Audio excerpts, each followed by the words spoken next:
Ce tableau est marqué par le style visionnaire et incomparable du Gréco, qui réalisa en Espagne de très nombreuses œuvres ayant pour sujet la Vierge et les saints, dans lesquelles l'intense sentiment religieux semble transfigurer les formes. L'utilisation de colorisacées et criards fut probablement suggérée au Gréco par les œuvres de Jacopo Bassano, admirées au cours de son séjour vénitien, en même temps que celles du Tintoret et du Titien.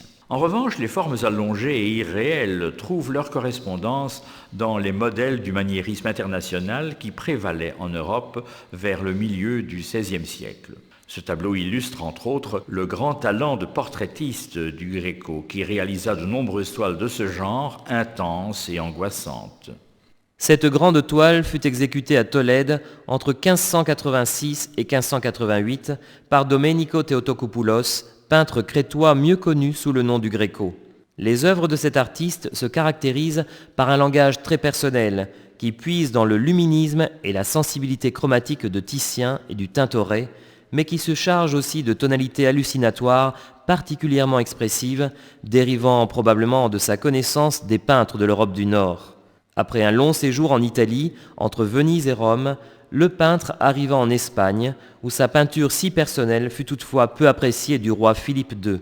Ce fait poussa probablement le peintre à choisir comme résidence la ville de Tolède, où il exécuta de nombreuses œuvres, presque toutes à caractère religieux.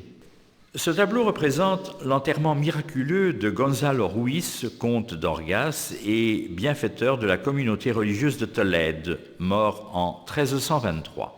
La légende raconte que tandis qu'on célébrait les funérailles du gentilhomme, les saints Étienne et Augustin firent leur apparition pour déposer eux-mêmes la dépouille du comte dans le tombeau. Saint Étienne est reconnaissable dans le jeune diacre représenté sur la gauche, dont la dalmatique montre la scène de lapidation qu'il subit en tant que martyr. Le saint soulève le corps sans vie du comte d'Orgaz, soutenu aussi par saint Augustin qui porte ses habits d'évêque.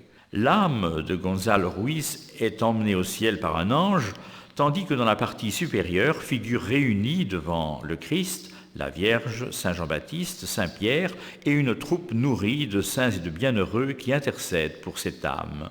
Il faut sans doute voir dans cette représentation un rappel du culte catholique pour les saints, contesté par les réformateurs protestants et réaffirmé au contraire avec vigueur par l'Église romaine à l'époque de la contre-réforme.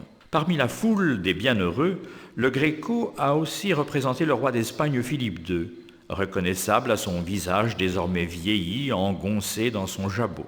L'événement miraculeux est ramené dans une dimension plus terrestre par la présence de nombreux spectateurs portant des vêtements rigoureusement modernes, comme le comte d'Orgaz lui-même. Très probablement, le Gréco a représenté dans les visages de ces personnages des individus réels. L'homme à la barbe blanche, figurant de profil sur la droite, est sans doute l'homme de lettres Antonio de Covarrubias, ami du Gréco, tandis que dans l'homme sur la gauche, qui regarde vers le spectateur, il faut peut-être reconnaître un autoportrait du peintre lui-même. Le commanditaire de ce grand tableau, Andrés Núñez, curé de l'église de Santo Tomé, serait par contre le prêtre qui célèbre le rite à droite du tableau. Le Gréco a signé son tableau sur le mouchoir blanc qui sort de la poche du jeune garçon, représenté à gauche.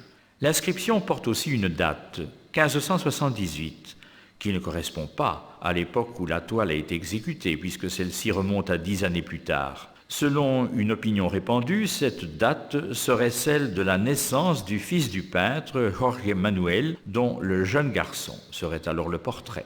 Le tableau est nettement séparé en deux parties par la ligne horizontale tracée idéalement par les têtes et les jabots des spectateurs. Cette ligne imaginaire sépare l'espace divin de la réalité terrestre.